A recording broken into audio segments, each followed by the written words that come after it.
Your love is rated X. That means you're extra, extraordinary. All right. Good afternoon, folks. Today we have an amazing show. I'd like to introduce myself, Mr. Mensa, host of Off the Cuff, along with King Creole, also host of Off the Cuff. Also, we have an amazing guest today, Bob Rose, producer of Token Taverns, which has an amazing 100% rating on Rotten Tomatoes. 100%. Hey, King Creole, I know you got a lot of questions to ask Bob today. Go for it. Man, thank you, Mr. Mensa, man. Bob, first I want to say I know we played email tag. I'm glad we finally got our schedules together. We got you locked in, and thank you for taking the time out. You don't have to do it. You got a movie to promote, but we appreciate that's number one. Let's get that established. We appreciate your time. So thank you for that. Hey, man, absolutely. I'm all about the hang, and you guys got a great show. And yeah, I mean, I've been checking you guys out, and I'm just happy to be here. Well, I appreciate it, man. I appreciate it. And also, shout out to JLS Gaming, Will LaSalle. Y'all want to meet JLS Gaming? He's going to be out at Free Play, Florida. He's going to be in person, seeing what Bob got to offer down there. He's going to be doing a screening. So shout out to our sponsor, JLS Gaming, and also GG Retro Box. Bob, We're going to be a little off the cuff, right? We're going to talk about the movie, but I want to talk about Bob. Because, see, you know, everybody, you do your shows, you do your press runs. People just want to hear about this movie, which is great. But we want to get to know Bob. We see you did a whole bunch of other projects. I want to know, what got you into gaming? What was the first system that Bob owned? What made you love gaming? Because you made a whole movie about it. Something me and Mensa ain't do. So that means you're dedicated. So what got you into this? Okay, well, I mean, I'm old school, so I jumped in right at the turn of the 80s, probably like right at 1980. Okay. And the first system we owned, I mean, was the Atari 2600. That was the game changer, if you will, pun intended. We clocked in a lot of hours there, and I remember my dad. My dad got us one for Christmas. I didn't know this. My mom knew that, but I was going to have to keep it at my dad's house. So my mom got us one for our house too. So we had one. If anybody's a split family, we had it at both places at the same time. So yeah, that was it, man. I mean, me and my brother, we were hooked on that. And I remember we used to play. I don't know if you guys. I think it was called War or something. Do you guys remember the one that had like 52 games? But it was like our first like multiplayer experience playing against each other. And that kind of set it off. We had a couple friends who had ColecoVisions and stuff. And yeah, I didn't own that. Yeah, I didn't own it either. But you know, I had a lot of Atari, and I rode that thing all the way through the end. And then I came back around. I came back around in 1985 with the Nintendo, and I have a great picture I just posted on my mom's birthday where she gave it to us, and I'm literally on my tiptoes, freaking out. In front of the TV. So yeah, I've been in gaming, I don't want to say since the beginning, but for a long time. And, you know, I was in the arcades. That's the big thing with this movie is it's really focuses on the arcade experience. Yeah. And I was there right from the jump. And not only that, but in the convenience stores and the laundromats and especially, which I don't hear a lot of people talk about this, but especially the roller skating ring. We had like we had some good video games there. Yeah. So we talking the arcades now. We both, me and Mr. Mensa from the same era as well. We both started with the 2600. But let's talk about the arcade. What was the first arcade you remember going into? Because we talking about barcades now. I remember going to Aladdin's Castle. That was my local chain, so to speak. So what was the first arcade that you remember going into and being like, wow, this is a room full of games. There's popcorn. There's seedy individuals in the corner. Yeah. There's all there's smoking going on. There's all kind of things going on with us as kids seeing in those buildings. So what was your first arcade? Well, I grew up in North Carolina, so we didn't have Aladdin's Castle. I knew about Aladdin's Castle, but I had never been there. We had a place called Tilt. And it was a chain. It was a chain. So they were all over the place, and they were primarily in your malls. Almost every time every situation I remember, they would attach it to the mall, which was great. Yes. Smart move. Yeah, because if you're with your parents and my mom wasn't going to do it, we just stay there.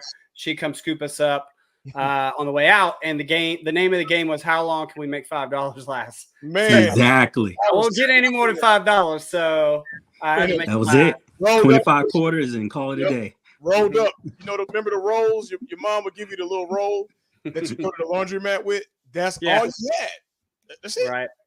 That's it, man. But yeah, I mean, they were everywhere back then. And I do remember that I played them in a lot of other places. Like I said, I mentioned the laundromat at that time. My mom she was a single mom, and we went to a laundromat, you know, and they had a Pac-Man machine right over there. So there would be certain machines you would get really good at because they were at the 7-Eleven and not just at the arcade. Right. For me, it was our local barber shop as well. Oh yeah, because you would have the counter, not countercades, but the tabletops. Yeah, the tabletops.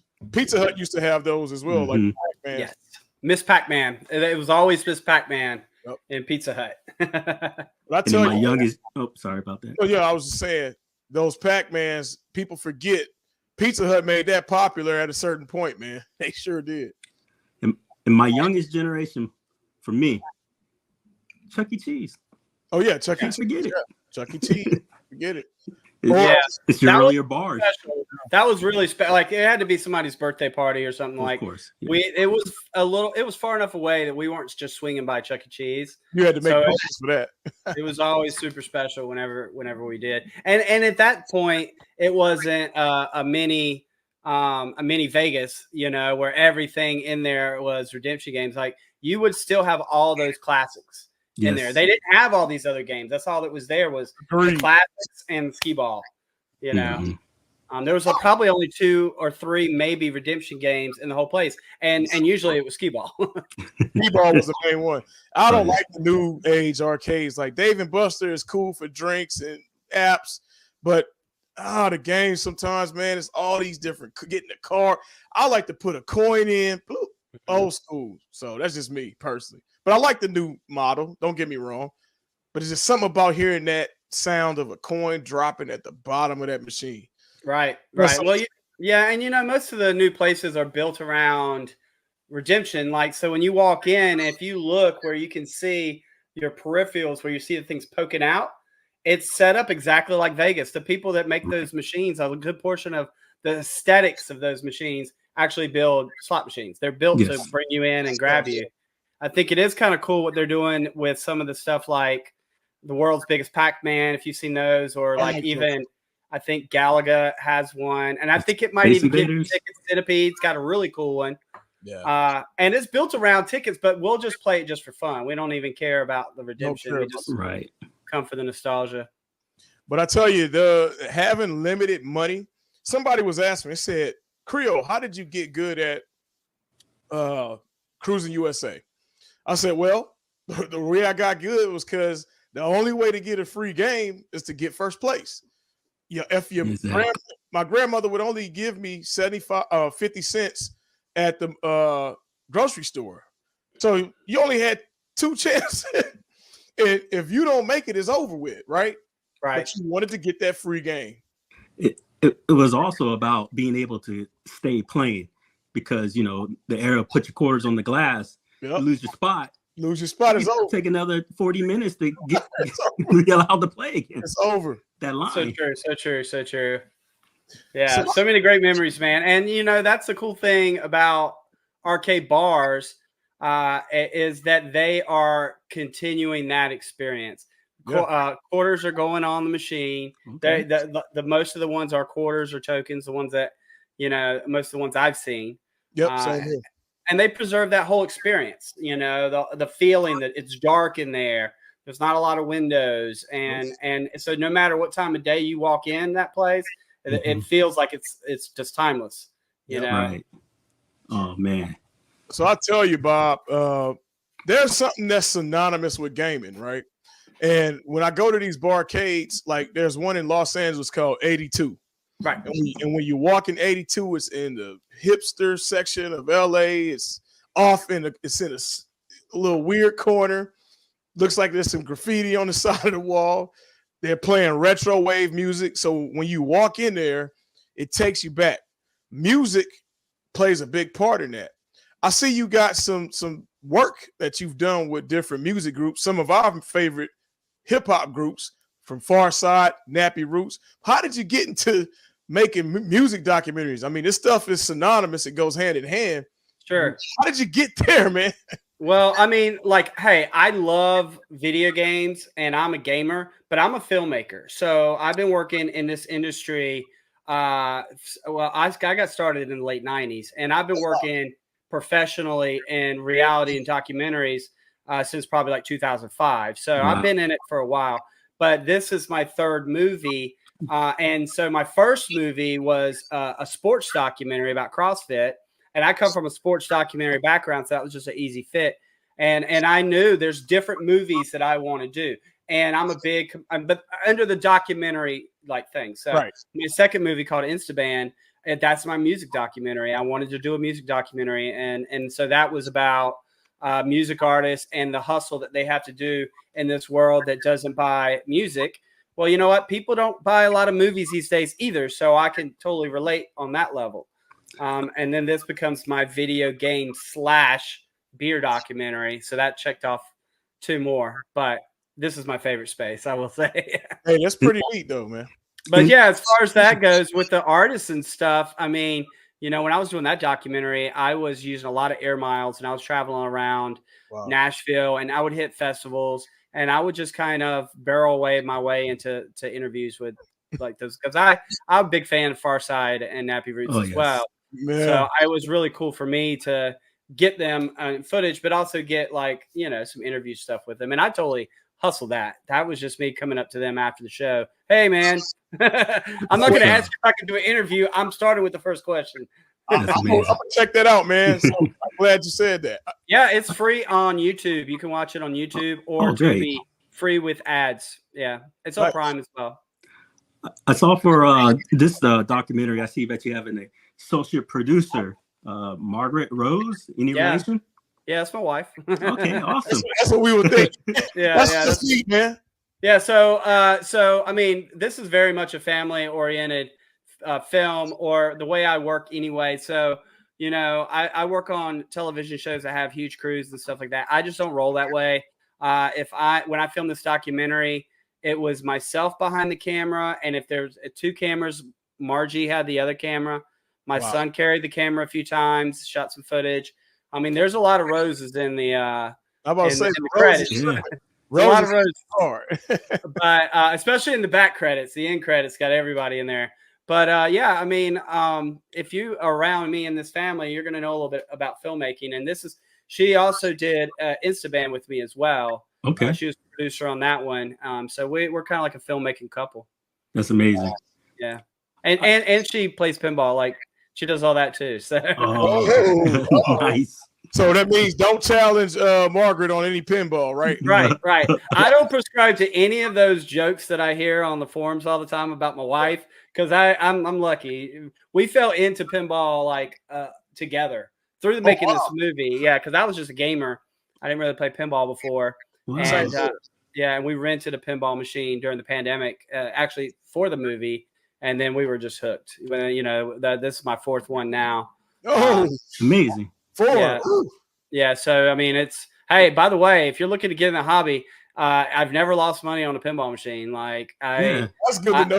I have sold every pinball machine for more money than I bought it for. So, but it's amazing how the gaming industry can also be a family affair. You know, from the Nintendo era, spending time together, to now pinballs. Right. You know? Right. And this film especially. So I dedicated the movie at the end to my dad. He's at the end of the credits. Nice. We still go to the arcade together. He's a big Donkey Kong guy. I mean, my brother, you know, like everybody that was around me, we would go to the arcade. I'd film them and I'd just stick them in the movie. But yeah, I don't really separate work and family and friends and fun. And when it's a project for me, it's all everybody. It's all wrapped in together. I see you got speaking of Donkey Kong, I see you have Billy Mitchell. What's his role in the movie, if you don't mind? Sure. Okay, so Billy Mitchell actually is I followed 3 major bars, and then there was a 4th one that I hit a little bit called Glitch in Fort Lauderdale. And he actually goes there. And he live streams playing Pac-Man or Donkey Kong, and he live streams on his Twitch channel. So he ended up coming out there because of that, and he did an interview with us. He was really great in the interview. And so he also ends up popping up a couple more times in the movie just because he's actually near us, and he came up to Florida. He came up here to Tampa one time. He ended up catching him in the movie, and then well as at the end in Free Play. So it's definitely not a Billy Mitchell movie. We don't get into any of his controversy or any of his high scores. He's very much treated like some of these other people in the movie, like Walter Day, Tim Kidsrow, who's the voice of NBA Jams, as kind of expert in the field. That is commenting. He's commenting on arcade bars and where they see them going in the future. But he does kind of get involved in it some. And there's some pretty funny Billy Mitchell moments in the movie. And I venture to say, for the ones that are I don't know, the Billy haters out there, I think they'd be pleasantly surprised for how he is in this film. So it's awesome. Yeah.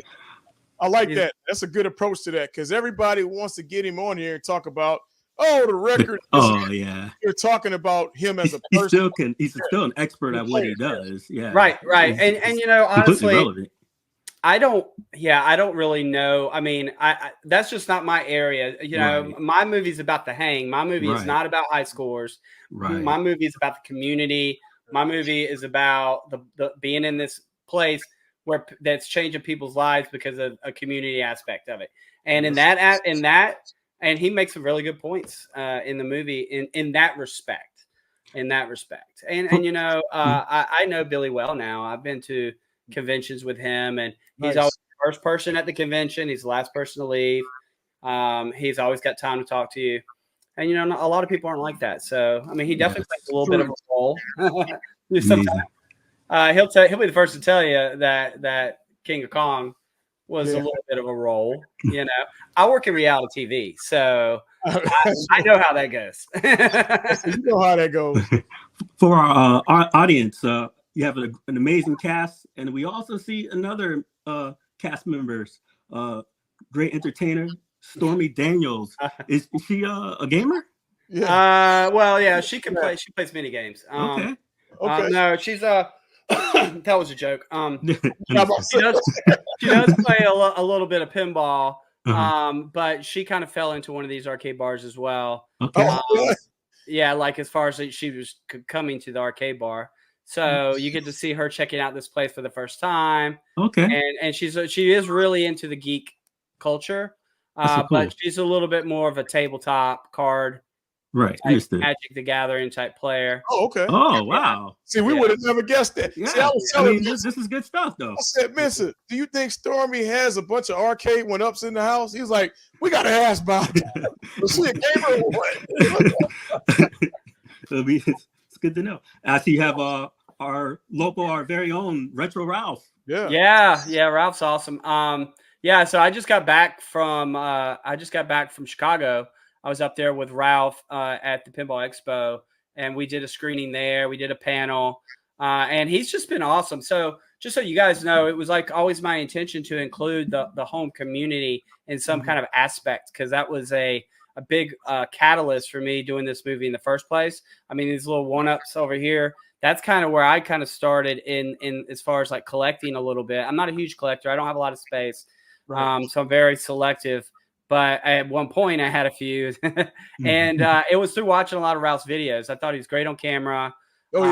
And just had like a radio voice. So I reached out to him like almost towards the end of shooting, and kind of used his interview to kind of really flesh it out and fill in some gaps. And he really kind of helps kind of transition.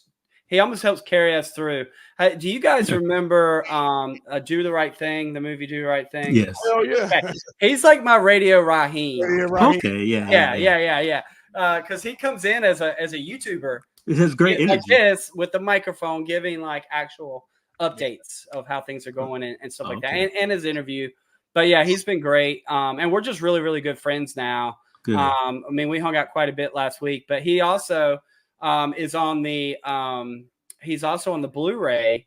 Me and him did the director's commentary together. And it's really good. I mean, it's really like listening to an hour and a half podcast. Okay. Of us talking not only about the movie, but about the community, just about arcades in general, a lot of Easter eggs. So yeah, Ralph's great. He's been super supportive to the movie, and I'm just really glad that he got on board. That's amazing.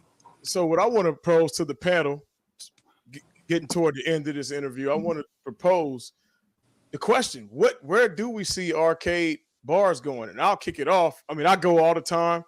I just went for my birthday, wife, friends.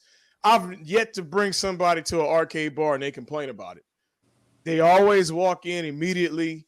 The nostalgia is there on one end, but what makes it even sweeter, you get to have a brew, you get to have a margarita.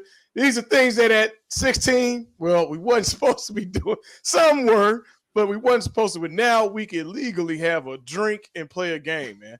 I think this is going to continue to take off. You have an era of us that were born in the 70s, early 80s, that were in the arcades, and we're getting older and we're getting nostalgic. So I see this only going up. What about you, Mensa? And then I'll let Bob bring it home for us. Yeah, I see a great path for this whole setup. I went to my first Dave & Buster's about a month ago. Oh, what? Yeah, I haven't been to one. And man, I asked the barkeep, I was like, am I allowed to take this while I play games? They're like, yeah, of course. And I went back the next day. Like, yeah, you bet. So you got to get to some mom and pop ones too, though, because I don't classify them in the same category. Yeah, I understand. We got to get you to one. He's in Virginia, so we got to find some good Virginia spots. I'm a VA dude. I haven't gotten to visit any ones like you have in your documentary yet, but that's the closest I've gotten to. But that's why I enjoy the documentary so much, is because I'm dreaming about, man, I would love to. You got to make it. We're going to get you to LA, and then we're going to hit Florida. Florida got a bunch of, because when I went to Disney, you know, I got to find me something to do too. That's for the kids. But I found a bunch of arcade bars out there. Yeah, we have in the movie in Tampa Bay, there was 3 in the movie, and they were all within 30 minutes of each other. And I would say that you should look on pinball maps, and you should always be typing in arcade bar around your thing, because they throw these things in strip malls a lot of times. They're always diamond in the rough. So you might have one around you, or at least 1.5 hour. You don't have to go to LA. I mean, there's 2 or 3 in like Durham, North Carolina. Whenever I go visit my dad, we always go. So they're quite abundant now. I mean, type that in. Okay. What area are you in Virginia? I'm down south in the Hampton Roads area. Okay. Yeah, I don't know that one. Yeah. Hey, so we're going to give Mensa some homework. Go on pinball maps and then put your zip code in. And I want to report back, Mr. Mensa. I want to know that you went to an arcade bar. That's right. That's right. So what about you, Bob? You know what? I know, you know, this your passion here. I know you have a perspective. So without giving too much of what you say in the movie, give us your initial thoughts on where you see this is going. Sure. I mean, okay, so I started filming in 2019, and I felt like it was blowing up then, right? Yeah. And obviously I filmed for a couple of years, especially with the pandemic, and saw all the stuff that happens there and it coming out the other side, and it becoming bigger than it was before. Okay. So I don't see it slowing down. I see it at least maintaining. You know, I think, I mean, on the business perspective, there's a reason why arcade bars work, where a traditional arcade, when I say an arcade, like we have a couple around here too, that are an arcade that aren't a bar. and they don't serve food. It's just really difficult to maintain a business off of quarter drops or $10, $12 all you can play. You know, you need that extra item. So now that people have realized that, as long as they evolve with the times, I think they'll always stay. I think there's always going to be an evolution. I think what I see happening is I start seeing emerging of a little bit of the newer stuff mixing in with the older stuff and the pinball and maybe some of these indie games that are coming out a lot more now that we kind of showcase in the movie. Yeah. But I mean, it's just a great model because, you know, a lot of people who even go to these things don't even play the games. It's just a really cool hangout to be. When you go to a bar, what do? You stare at the wall, you talk to your friends, you look at a ball game. It's just the environment of the place. Cheers. Yes. Cheers. Right. Well, that's what we call us Cheers for Nerds, a place where everybody knows your game, you know. So that's awesome. So even aside from that, and that's where I see a lot of the young people, and that's what really matters. Because if we don't if the young generation doesn't come in behind us, then it's not going to continue. I agree. But like they're coming in now, and they weren't alive when these machines came out, and a lot of them are exploring these machines, are having fun with them because it's something that you can do. Oh, they want to find a 2-player game so they can play with their friend. Almost like you're seeing them experience it for the first time, which is really cool. And then you have people like my son, who is in the movie quite a bit as well, where you actually see him grow up in the arcade. So, and he is growing up in the arcade. So, and he is, as long as he can remember, he's been going to parkade. And we went just the other day. I mean, we still go all the time. It's just part of our life. So I think as long as we have more of that, it'll continue to grow and evolve. And I feel like these machines are like tanks, dude. They just go.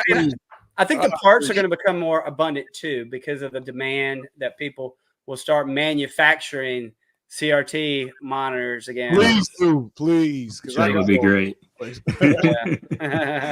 That's in high demand right now. It is. I just wanted one because I got a VCR that I'm making VHS tapes of the movie, and if I just want to get a little 13-inch a TV to go over here, it's like $300. We were so quick to get rid of them. Who thought we would want them back? We threw that shit away like 5 years ago, man. Right? You know? Don't try to get a Sony Trinitron. That's like $2,000 for an old Sony. VCRs are going for like $100. Right. Geez. Well, you know, the pro tip on that is you go to the Salvation Army or you go to Goodwill. Because that's what I'm doing now. Because I'm making VHSs of the movie, so I had to like slide back into the old tech days. Tech days. So, Bob, we're getting to the end here. What's next for Bob Rose? Well, I mean, you got this going. You had a couple other documentaries dropping. Are there any more documentaries? Are you going on tour? Are you taking this on the road? Are you going to go across America and do a part 2? What's next? Well, I mean, we did a whole summer tour where we did like 6 city screenings, all the way from like Miami up through like Georgia, and so we're actually doing another fall tour right now. Nice. I just did 2 screenings. We are going to do Free Play Florida. That'll probably be our last one of the year. Okay. We're also doing kind of a private show, or a show here in Tampa. For Reboot, one of the arcade bars. So that's kind of cool. And I love doing the screenings and getting everybody together for that. But, you know, the big thing now is the promotion of the movie and also that the physical media is coming out. So I'm doing all of that. But as far as what's after that, I do work in documentary television, reality TV. And so I really kind of want to show the success of this movie to the people who are working in television world and pitch them on Token Taverns, the series. Nice. Yeah, that's kind of where I'm looking next. And depending on where that goes, depends on whether I'll do a Token Taverns 2.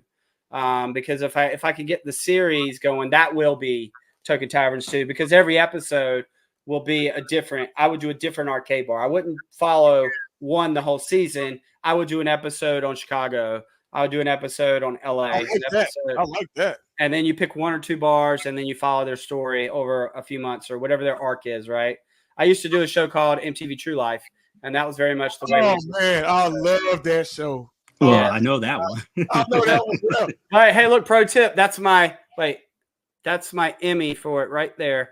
Oh my God. Hey, True Life was life for me. I love that early show. 2000s, man. Late 90s, early 2000s. I remember the True Life Freaknik episode. That made me want to go to college. Right. Well, look, here's a little side info is the way they did True Life is very much the way I make my films now. Okay. It was me and my buddy out with a camera, and we just mic everybody, and there was no crew. We just run off our own. And I was like, wow, this is great because I can move fast. I can make decisions like this, and you can disappear and people forget about you. Right. And when you're making a bar movie, that's really great. And so, yeah, that's kind of how this things fall out. But yeah, I'm looking at Token Taverns, a series. I'm looking at possibly a Token Taverns 2. But I'm also, even before that, I'm eyeballing the idea of a pinball documentary. Oh, so okay. Doing something similar for Token Taverns, but doing it in the pinball world. Because the last big one they did was like 10 or 12 years ago.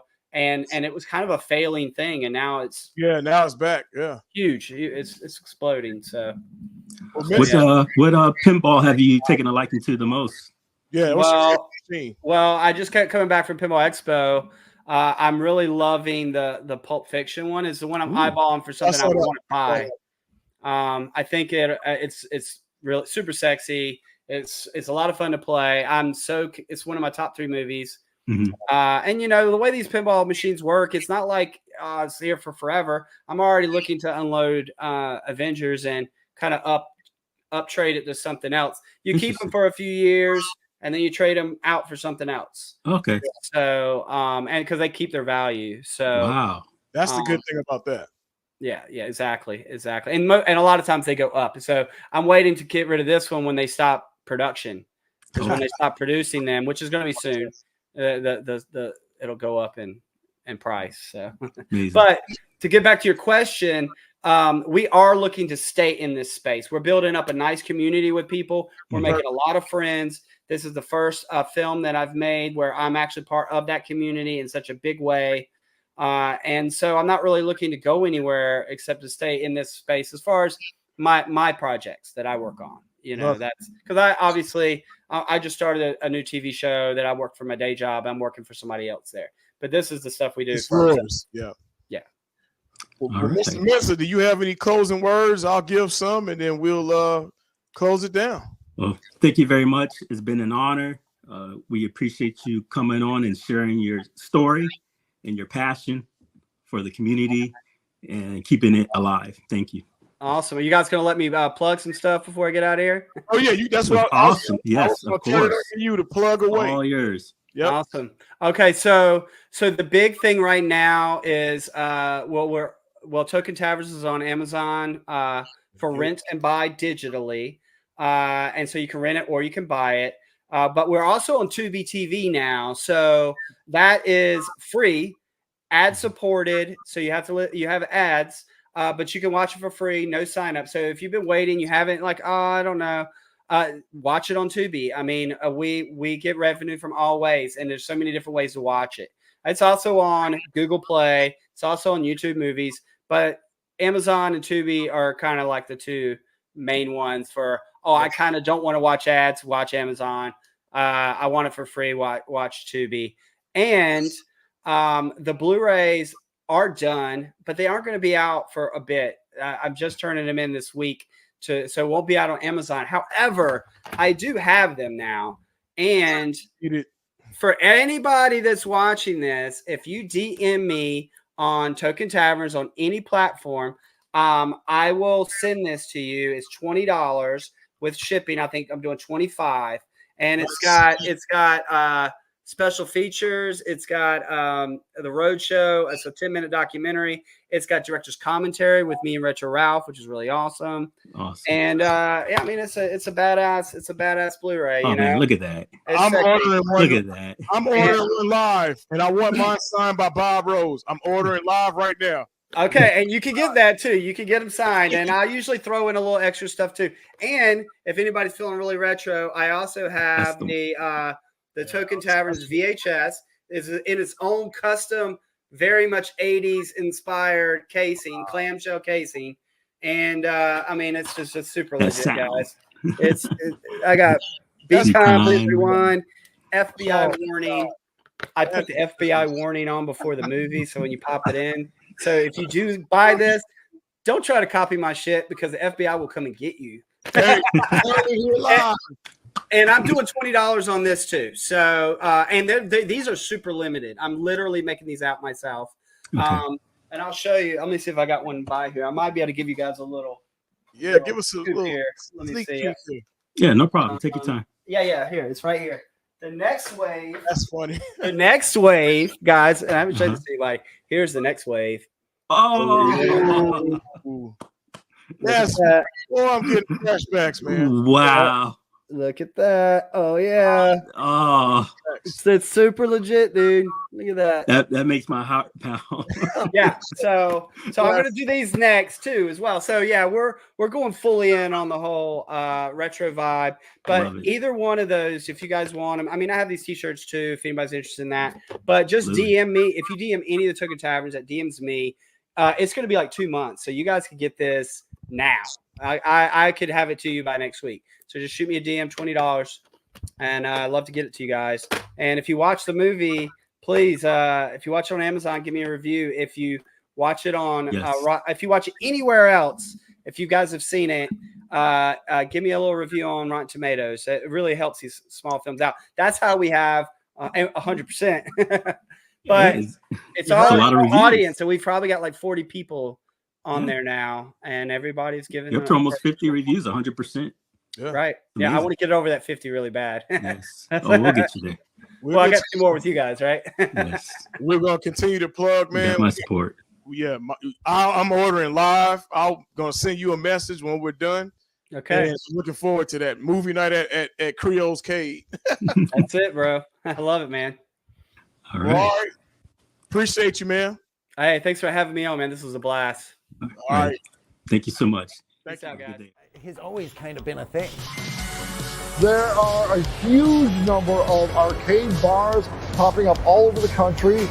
It's this new meeting ground for people. They're doing gangbuster business. We've been busy. We've been trying to keep beer stocked. It's nuts.